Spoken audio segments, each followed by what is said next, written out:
ami internaute de senetv.com salaam à tout le monde ñëwaat nañ ci chaîne bi ñëwaat ak yeneen invité tey ñëw avec le groupe Kër gi Crew ñu fekk leen ci benn lieu boo xam ne vraiment c'est culture urbaine ma njëkkee ak Thiat nuyu ko ziar ko bàyyi mu nit ñi nga xam ñoo ñu seetaan Thiat ñu ngi lay ziar. waaw maa leen di ziar ba di ziar ñëpp ñu toog di seetaan di wax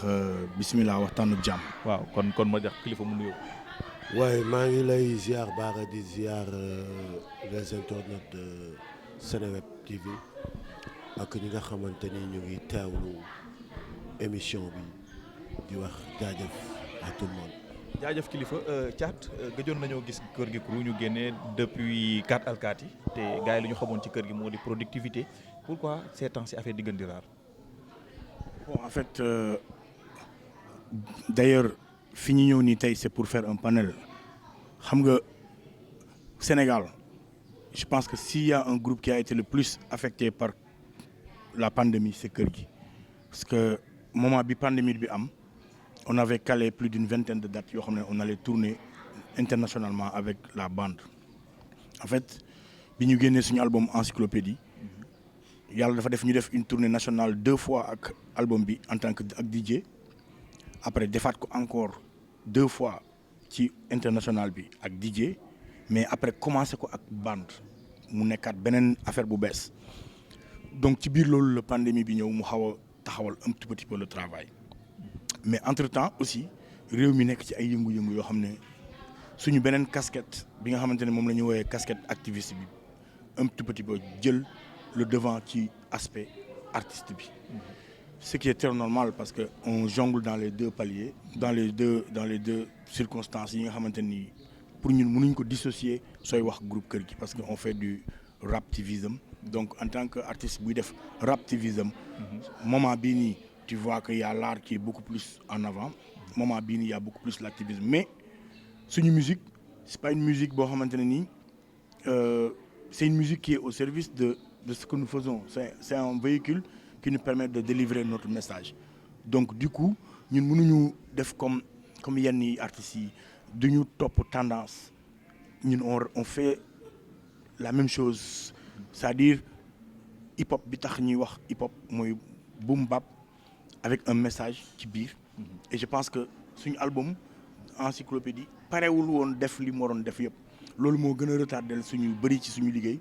donc pandémie bi aussi nekk benn blocage bu grave et nous comme nous ne sommes pas un groupe forcément événementiel nga xam ne bu ay événement amee nga génne benn affaire wala benn xew nga ñëw wax ci wala yooyu noonu donc loolu day xaw a freiner un petit peu suñu liggéey quoi mais là on a repris le truc quoi depuis duñ ne kër gi bu dul maanaam rap yi ngeen def ba nga xam dafay am ànd ak message ànd ak activisme est-ce que à part loolu noonu kër gi tamit nekkul est-ce que de kër gi ci loolu rek la gën a yem ma jox kilifa mu tontu après nga ñëwaat ci yow. waaye Bara tu sais comme ni ko Thiat waxee il faut day baax tamit di rafraîchir la mémoire aux Sénégalais ñi nga xamante ni fekke nañ kër gi ak ñi dab kër gi kër gi tout au début je peux dire que ni voilà notre histoire avec le rap mën naa ni c'est un accident parce que je me comme ni ma koy waxee à l'âge de 16 ans bi nga xamante ni situation Sénégal dem na ba commencé jël yenn ampleur yi surtout à Kaolack ñu amoon fa benn maire boo xamante ni voilà il maîtrisait tout le monde on s'est dit à un moment donné il faut qu'on s'implique quoi il faut que ñu dugal suñu loxo ci ni dëkk bi di doxee surtout Kaolack quoi parce que lii dafa ñaaw benn nit nekk fi maire depuis bi ñu duggoo ba ni ñu xàmmeewee on n'a pas vu de construction amuñu li fi amoon sax dee na nit ñi doon ci góorgóorlu di ci liggéey dee na dara marché tul ba pare mu teg ci nekk ku arrogant amul benn respect ci ñun ça il faut qu'on le dénonce mais comment de ban canevas la ñuy jaar pour dénoncer loolu mënuñu mënuñu créer parti politique ni un mouvement automatiquement Thiat m'a dit que ni pourquoi pas faire le rap donc voilà ci la ñu décidé def rap donc tout au début bu fekkoonte ni dëgg période boobu amoon nañ yenn at yi pour mën a créer parti politique wala pour mën a créer un mouvement je pense que ni loolu lañ doon def mais lépp li lay kiiwaat rek mooy que ni tout au début on disait que mouvement hip-hop donc génnuñ ci cadre mouvement boobu mais cette fois-ci avec quelque chose boo xamante ni mooy gën a yaatu. mooy gën a dem c'est ça comme ni ko Thiat expliqué tout à l'heure Raptivism donc looloo tax jël li nga xamante ni mooy li nekk ci ñun mettre ko au service du peuple ou au service de la nation. Yaps. ba tey ñu delluwaat tuuti ci jugu fi ay son yu mel ni jugu fi ak après ñu tegaat ci yeneen lan moo ci toppaat kat alkaati saay voilà après kat alkaati ñoom ci même suite logique bi la ñuy gën a sentir kër gi est-ce que loolu bu yàggee du nekk lu monotone par rapport à la population sénégalaise bi nga xam ne parfois dañu lay xoolee artiste suuk duñu xool naan Raptivism lay def wala engagé lay def wala lii lay def. mais est-ce que nit dina dem ne Youssou Ndour yow toujours mbalax ngay woy mbëggeel ngay woy wala. Youssou Ndour day woy ceebu jën suba mooy mbëggeel ginnaaw su ma woy mais moom laa la wax c'est-à-dire que ñoom variété la ñuy def ñun defuñu variété nous on fait un rap engagé même bu ñu doon woy mbëggeel ce serait d'une manière engagée. yéen mos ngeen woy mbëggeel sax est-ce que. mais ñun suñu sound yëpp mbëggeel la yëpp parce que qui aime bien châtie bien. Quand on aime son pays et qu'on critique son pays c'est parce qu'on a l'amour de son pays. Ce que nous faisons kenn mënu ko génne ci amour parce que bëgg suñu réew changer bëgg suñu réew am melokaan bu raw yeneen réew yëpp moo tax lépp lu ñuy def ça tourne autour de ça mais je veux dire particularité groupe fierté la pour man quand on cite le groupe le plus engagé hip-hop en Afrique kër gi ngi njëkk a cité loolu fierté la ci man nous sommes le seul groupe de rap africain bu ñu censuré boobu ba léegi amaatul keneen. Nous sommes allés en prison à cause de nos lyrics. Nous sommes allés en prison aussi à cause de notre engagement citoyen. Ça veut dire que groupe bi loolu moom mooy identité am loolu mooy image ma et fierté la pour ñun. Parce que suñu génnee album en général même boo xoolee encyclopédie 3 morceaux moo ci nekk morceau politique ah. Oui. Encyclopédie il y a que 3 morceaux qui sont politiques. Il y a Diogu Fi, il y a Dankafou et beneen ban encore. Mais tout le reste c'était des sons. Ego trip, c'était des trucs, machin, tu vois ce que je veux dire. Voilà, maintenant, les suñu cachet là, c'est une identité que nous avons réclamé wuñ ko mais nit ñi ñoo ñu ko attribué par rapport ak suñu liggéey et nous en sommes fiers. Et aujourd'hui, c'est un flambeau que nous portons très haut. Et amuñ ci benn regret lu ñu neex la man quand quelqu'un me dit yéen vous êtes un groupe engagé, engagement, loolu fierté la ci man, ça me fait énormément plaisir. Voilà. En tant que Y'en a marre aussi je voulais juste rajouter une chose mooy li lay wan ni comme des fois da ngay dégg gars yi naan la ay évolution ay je sais pas quoi mais gis nga parfum dafay am pur après ci pur boobu la ñuy jël di ci xel yi mais saa bu pur saa bu ñu soxlaa rek ci pur bi la ñuy dem de ça je veux dire que ni 27 ans de carrière c'est pas donné à tout le monde 27 ans xale bu góor bu ko am heure bi am nga jabar ak ay doom xale bu jigéen bu ko am heure bi yaa ngi caat donc 27 ans de carrière loolu lenn kese moo ko mën a maye mooy nga xam jël li ngay def mettre au service de la nation. am constance. Par exemple l'autre jour lors de la manifestation soo ñëwee nit ñi di la give respect di apprécier li ngay def di ci gis seen bopp c'est parce que loolu lañ la xamee. Ça fait 27 ans boobu ba léegi musuloo ci génn musoo ci jóg ñu gis seen bopp ci yow di identifier wu carrément ci yow suñu bëggee jooy namm jooy dañ naan suñu écho sonore yi dinañ li ñu nekk di xalaat di ko mébét di ko layam ki suuf mënuñu ko jottali ki nga xamante ni mooy suñu interlocuteur dinañ ñu ko yeggaleel donc pour nous mooy li Ndiaga Mbaye waxoon ci musique dans le cadre général bu yëglewul yeetewul yaraatewul non sérieusement nekkatul musique tuddee ko leneen quoi te li kër gi di def yëgle la day informer day éveiller et day dénoncer tu vois donc même bu dul rap sax musique dans le cadre général musique ci boppam ça doit servir à quelque chose la musique aussi doit servir à son peuple ou la nation. Thiat soo doon defal résumé wala synthèse jugu fii ñu ñëw yegg si ci kat alkaati saay jugu fii saay kat alkaati ba yegg si li nga xam moo di baadoolo yéen a ko tegalee noonu ou bien dafa ñëw naturellement. Non, c'est venu à son heure, c'est venu naturellement c'est moment bu ko réew mi soxla la quand bu réew mi soxlaa hymne ñu indil ko hymne buy traduire les besoins du moment jafe-jafe yi ñuy dund au moment. Par exemple jógu fii c'était 2 ans après le régime de Macky Sall on s'est rendu compte que dara changé wul que waa ji fi mu jëmee Sénégal du sotti. Au contraire fierté bi ñu am aujourd'hui mooy que ne tey boo tegee jógu fi day mel ne tey la gën a actuel parce que li ñu doon wax art aussi dafay permettre nit ki mu am vision dans le futur mu def prospection dans le futur imaginer lu ñëwagul et c'est jógu fi teg ko tey bu ñu la waxee 2014 la doo ko gëm saay teg ko tey bu ñu la waxee 2019 la doo ko gëm maintenant 4 alkaati li tax mu nekk beneen kii c'est aussi un son très contextuel dañ tombé ak benn moment boo xam ne y avait énormément de bavures policières la police torturait les Sénégalais il y a énormément de corruption dans la police manque de respect des citoyens on tabasse des citoyens on tue à balles blancs à balles réelles sur les manifestants il y a jamais eu de coupable police bi rax milice nervi yi nekk fi le procureur qui joue un jeu boo xam ne kenn xamul lan la qui répond à la chancellerie lu mu bëgg mu def ko les préfets qui interdisent systématiquement les manifestations la démocratie di sombrer et pour ñun quand la démocratie est en train de sombrer et que nos forces de défense et de sécurité sont utilisées à des fins politiques c'est notre devoir ñun kër gi que de sortir et de le dire et le son qu'on a fait sur la police bëriwul artistes yu ko ñemee def parce que ay conséquences ak ay répercussions la lay jural li ñuy dund ci ay répercussions ak ay conséquences moo ëpp li ñuy dund ci ay consécration. mais après ce son jotu leen ay menaces ak yeneen. non pire c'est-à-dire li ci gën a graaw mooy suñu compte YouTube dafa am problème dafa am souci. jamono boobu. ba tey dafa am souci donc on est en train de voir comment faire parce que ça a été signalé par les gens ñu jot ay notifications YouTube d'ailleurs man son bi quand j'ai eu l'opportunité de voyager énormément après derrière pour ibbi ko ci yenn pays c'est tout un problème parce que nee nañ vidéo bi c'est une vidéo choquante dafa am ay barbarie dafa am ay actes yu brutal et autres pour te montrer à quelle portée la police était brutale à un moment donné et il fallait mu am ñu wax ak ñoom te mënuñu woon rek di ko dénoncer ci ay cadre de conférence il fallait que ñu dégg ne am na des gens yu pare wax leen ne leen arrêté leen seen yi ngeen def les bavures policières y en a trop donc léegi nag boo ñëwee si Badola triple XL c'est venu à son heure parce que askan bi moo ko soxla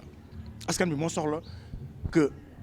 activistes yi rappeler Macky Sall que ne warul def 3e mandat journalistes yi def ko mais aussi artistes yi def ko donc artistes yi lan moo ci seen rôle dans tout ça qu'est-ce que parce que un artiste tu appartiens à une société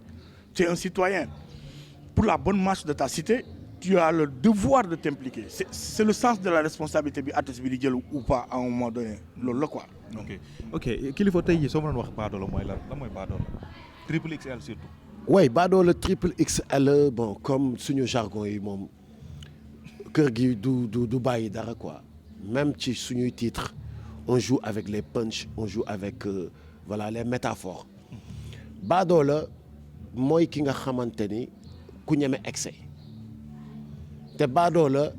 dafa baax nga koy dankaafu baadoola nee nañ mën na dem ba tiim pax mi ba gis ni lii pax la waaye bu ci duggul du am jàmm triple XL mooy que ni par exemple dama lay ramener encore ci intro ci mise en scène vidéo bi le gars il est venu il a demandé 7 plats il a encore demandé 5 autres plats et il voulait en rajouter mais automatiquement gis nga ci kooku ne ko sawaay lekk nga lekkaat mayal ñeneen ñu lekk donc triple XL 7 ans 5 ans voilà et ci boobu kiñ ciy waxal kiñ ciy interpeller ne ko bul nekk baadoola parce que baadoola mooy am yenn comportement yi baadoola mooy am yenn jikko yi am nga gaa ci biir son bi ci lyrics yi ñu ngi koy wax foo yegg ak askan wi mais bul dem ba ca càppaandaw ga donc loolu mooy Badola triple XL. ok waaw Thiat bu ñu xoolee kër gi il est présent. depuis que bi fi Macky Sall ñëwee 2 ans après alerté ngeen ne jugu fi yeneen topp ci mais est-ce que ni ko kër gi defee pression bi muy teg ci état bi est-ce que le groupe Y'en a marre bi ñu koy tegee noonu pression. mais plus. comme ni ngeen ko tegee ci Abdoulaye Wade. la présence que vous aviez. non mais plus c'est que il faut pas que les gens fassent amalgame Abdoulaye Wade c'était 2011-2012. dafa gàtt. 1 an la woon. Et sur les 1 an, on avait lancé plus de 5 campagnes yu bokkut daas fanaanee daas touche faut pas forcer 1000 plaintes contre l'État plein de choses ci benn 1 an bokkut mënoo ko tëkkale ak 12 ans quand même Macky est là depuis 12 ans donc depuis 12 ans presque chaque 6 mois y a un truc qui se passe ñun 2001 2012 bi Macky ñëwee première année am 2013 la ko Y'en a marre wax diggee bor la gor ca wax ja on s'en rappelle. Place de l'Obélisque mais lan la presse bi wax. dafa teel donnez-lui un état de grâce 2014 ñun bi ñu génnee jógu fi xam nga lan la ñu doon wax Y'en a marre de waa Y'en a marre 2015 ñu génne yoon a ngi jeng non yoon a ngi jeng bi ñu defee lu yoon a ngi jeng procureur génn menacé ñu ne ku fi waxati yoon a ngi jeng je te mets au trou d'ailleurs si lañ voté la loi la fameuse loi 2016 ñu nekk contre le parrainage contre le référendum teg li ñuy woowee lu ëpp tuuru mooy marche bi ñu solee ñun ñëpp lu ñuul ñaani bañ na ñu def lu ñun ñëpp lu sol lu ñuul à la place de l'Obélisque jamono boobu noonu yenn kilifa yi génn nañu sol lu ñuul li ay franc-maçon ngeen ay maçon ngeen yéen a ngi koy fàttaliku quand même tu vois campagne de diabolisation yi ñu subir et truc beneen bi mooy ñoo lànk ku nekk ci biir digg bi lu ëpp tuuru ku nekk ci digg bi beneen bi comment dirais-je bi mujjee tout amul campagne bu fi aar lu ñu bokk kon moo nekk ci biir ba ci tey F24 amul lu fi yëngu ci réew mi te lu ñu bokkul amul mais nag jiitewuñu lépp parce que ñun nag nous ne sommes ni omniscients ni omnipotents dafa am ñeneen ñu fi nekk di def comme ñun mais bokkuñu angle d'attaque. léegi dinaa ñëwaat ci Y'en a marre mais dinaa ñëwaat ci Badola mais dañu ne depuis un moment Y'en a marre dafay subir yenn affaire yoo xam ne ay menaces lay doon ay tuuma yu ñu teg seen kaw lay doon ba récemment nii gis nañ coowal suuf li ñu ngi leen ciy cité. mais loolu c'est normal loolu foo ko gisee rek xamal ne tu as tapé fort. tuuma la wala dëgg. non tuuma la c'est des mensonges montés de toutes pièces fii ba ginnaaw déwén laa la wax fii ba ginnaaw déwén nit du la génneel këyit boo xam ne caat turam moo ci nekk mu ne la dañ ko octroyé amut. muy yow muy ñu non octroyé xaaral ma ñëw. xam nga octroyé ak loo jënd bokkut. am sama xaalis dem jënd sama yëf kooku sama yëf la maa ko moom jënd ko mais octroyé mooy lu ñu la may. du directeur général du ministre du Macky Sall ci boppam du maire du kenn kulaan la lii maa ko yëkkati jox ko ñaanuma ko saraxuma utuma ko bëgguma ko te bu ma identifier ku ko wax dama koy yóbbu si yoon loolu lu leer la maintenant bokkul nag ak lu ma xam ne man maa ko am sama xaalis jëndal ko sama bopp loolu moom lu ma ci sax werante lu ma am tàngal la wala singom la loolu sama yëfu bopp la maa ko moom mais octroyé may amul quiconque et je défie quiconque loolu la ma bëgg mu leer. Super. Voilà beneen bi nag mooy li ko indi loolu mooy wane ne en général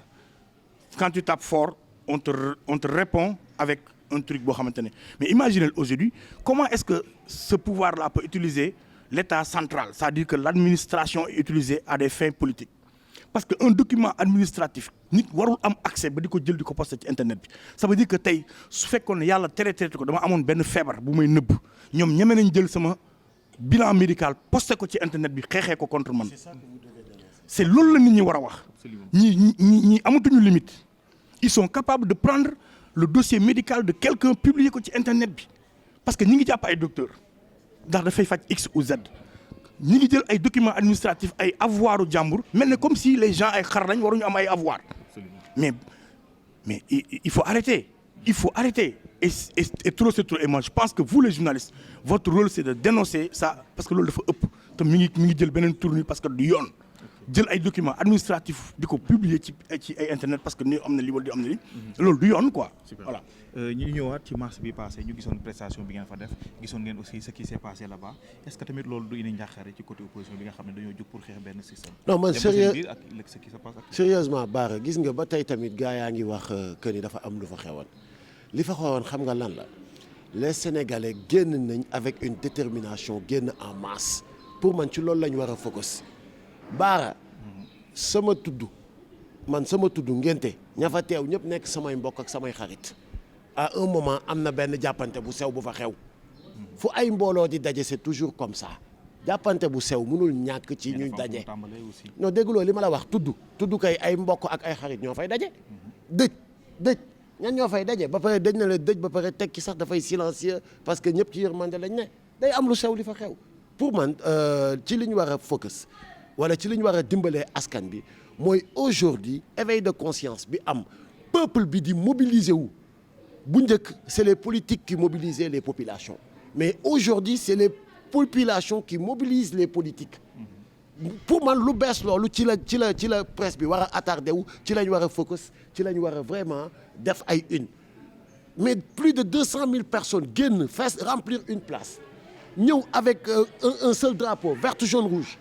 ñëw avec un slogan un peuple un but une foi ñëw avec des cris de cœur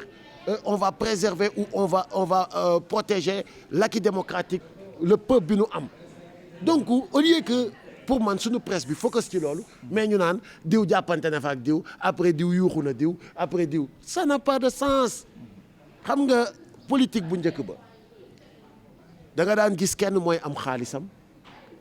comme par exemple Bara am nga sa xaalis jënd nga sa oto yaay sa chauffeur yaa ciy dugal ku la neex yaa leen di wàcce fu leen neex ak heure bu la neexee mais politique gu léegi bi c'est tout à fait le contraire population yi ñooy cotiser ñooy jënd seen oto ñooy ut seen chauffeur bu leen dawal ba neexul ñu wàcce ko c'est tout Bara loolu la pour man loolu la presse bi war a jàng ci lu bees gën ci dimbali les populations parce que depuis que le Sénégal est Sénégal ou depuis que la politique est la politique les peuples en souffrent les politiques boo leen dajalee ñoom ak seeni militants ak lépp parti yi am yëpp ëpp ñu 250 000 personnes sur 17 millions de personnes ils viennent pensent que c'est les plus malins ils viennent pensent que c'est les plus riches ils viennent pensent que c'est les plus futés surfer sur l'ignorance et la souffrance des populations en servir de tremplin une fois ñu atteindre seen objectif taxaw ci seen kaw di leen saw pour man c'est ça qu'on doit dénoncer. D'accord. Ouais. D'accord ce qu'on va dénoncer aussi tamit bokk na ci policiers yi nga xam ne parfois tamit ñoom dañuy ànd tey suba ñu xuloo gis nañ ci diggante Ousmane Sonko ak Barthélémy Dias ce qui passe actuellement nan la ci taxawaayu kër gi. bon c'est normal ay ñi bokk ndey ak baay sax dañuy xuloo ñu bokk ndey ak baay dañuy xuloo c'est-à-dire que man du ma nangu ñu may divertir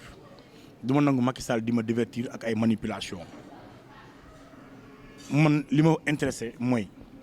naka laay def ba participer man ci changement bi war am fii ci Sénégal Barthélemy Sonko keneen Khalifa ñoom ñëpp liñ bëgg mooy jiite Sénégal donc bu fekkee ne li bar bëgg moom la mbëtt bëgg forcément faw mu am ay xëccoo mais na ko gars yi dugal ci contexte boobu teg ko fa et puis concentrer wu sur l'essentiel pour man l'essentiel mooy que Macky ne puisse pas faire sa troisième candidature ñu dégager ko mu génn dem abal ñu suñu réew mu jeex pour man loolu mooy le plus important. pour tëj actuellement Casamance gis nga ni mu fa demee. violence yi fa jot a am blessé yeeg yooyu noonu naka nga gisee. non kanam la jëm loolu mënul taxawee noonu kanam la jëm et c'est dommage et c'est déplorable et malheureusement ça va prendre partout fépp lay jël affaire bi comme lakkum àll lay doon lakkum daay su ñax benn ñax tàkkee ñax yëppay laal et c'est dommage qu'on en arrive à ce stade avec un procès boo xam ne nii waru woon am parce que la réalité mooy procès pour viol sans preuve matérielle ni preuve scientifique warul tenir ce procès n'aurait pas dû avoir lieu encore une fois l'État du Sénégal utilise les forces de défense et de sécurité mais aussi les moyens de l'État pour casser de l'opposant et loolu la ñu gis c'est déplorable bu ñu sañoon Sénégalais yi am jàmm Sénégal am jàmm nit ñi toog waxtaan trouver d'autres solutions plutôt que nekk fii di ñu indil ay détails ci ay ñàkk fayda ñu nar cee taal réew mi et le seul responsable c'est Macky Sall c'est le seul responsable parce que toute cette tension sociale moom moo ko indi moom moo ko jur il n'a qu'à se ressaisir mu xam ne dañ ko jox un pays boo xam ne pays bu nekkoon ci stabilité la il a hérité d'un pays stable il a hérité d'un pays où le peuple est démocratique et a joué le rôle démocratique pour mu jot ci maintenant nag soo xamul xeex quand on ne connaît pas la valeur d'un objet on ne peut pas le bien tenir xamul valeur u xeex. lan mooy topp ci son bi nga xam moo di Badolo après. parce que kër gi dafa décider woon génne album ci mois de juin bi mais on s'est rendu compte que la tension sociale ak le contexte politique qu'il y a génne album du ñu mën a permettre ñu mën a épanouir par exemple ñun la chance que nous avons c'est que nous sommes l'un des groupes qui tourne le plus dans l'international on part partout on voyage tout le temps et que suñu génnee album tey ñu kale ñu une tournée par exemple au mois de décembre fa nan la ñuy def dañuy bàyyi réew mi non mënuñu dem duñ fi bàyyi réew mi mu nekk ci ay guuta ñuy dem di tourner day compliqué donc on a décidé chaque 2 mois ou 3 mois de sortir un single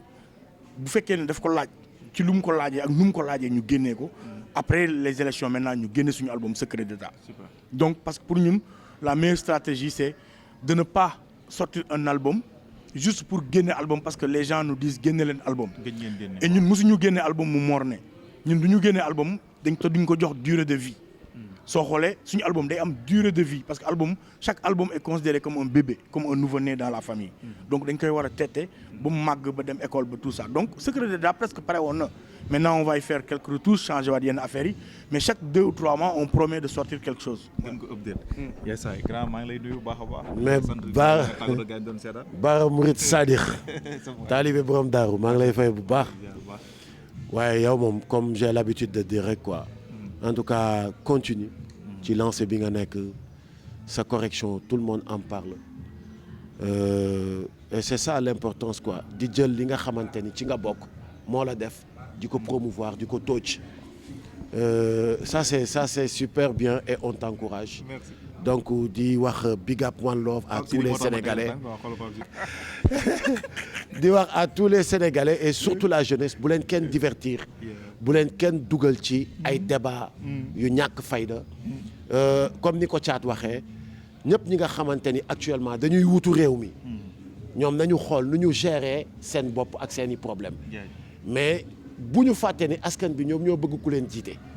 et quand je dis que askan bi ñoo bëgg ku leen jiite mooy bu ñu yeggee ba ca cappaandaw bi c'est le peuple qui va choisir. jaajëf merci beaucoup one love bëggee nañ leen baax a baax Thiat lan ngay tëjee lan ngay dénk sénégalais yi fi ñu jëm. waaw li may dénk sénégalais rek mooy Macky Sall arrête dégage Macky arrête de forcer ce 3e mandat bi tu sais que c'est impossible fi nga jëmale réew mi du baax arrêtel quoi arrêtel personnellement da nga ñëw taxawaayu grand frère ñu toogaayu petit frère nga am sa kàddu boo njëkkati wax ko respecte ta parole tu ne peux pas trahir à ta parole il faut respecter ta parole yaa ne woon doo def 3 mandats yaa ne woon day réglé wu dans ce truc soo taalee Sénégal ëllëg nettali bi du rafet donc génnal ci li nga nekk baal ma pare ngeen pour accueillir ko seen QG comme ni mu ko defoon au début comme que mi ngi jeexal na pare ngeen pour accueillir non su ne woon deful 3e mandat ma génne sound tagg ko ok parce que il permettrait au Sénégal pour la première fois de voter pour quelqu'un et non pas contre quelqu'un. Macky a la chance de permettre aux Sénégalais de choisir pour une fois un président. Okay. Parce qu'il y a une diversité dans l'opposition, il y a le choix. Mais si Macky force sa candidature, on serait obligé de voter quelqu'un juste pour le sanctionner. Et loolu du yoon. Donc nañu may ñu dem quoi Macky bés boo bàyyee ñëpp di nga am woy wu rafet Sénégalais nañ la tagg mais bàyyil quoi bàyyil. jaajëf merci beaucoup bàyyil loolu mooy message bi nga xam ne moom la kër gi joxe kilifa ak Thiat c'était ça merci beaucoup à Omar Sakho moo nekkoon ci caméra bi à bientôt inchallah ci Sénégal. jaajëf.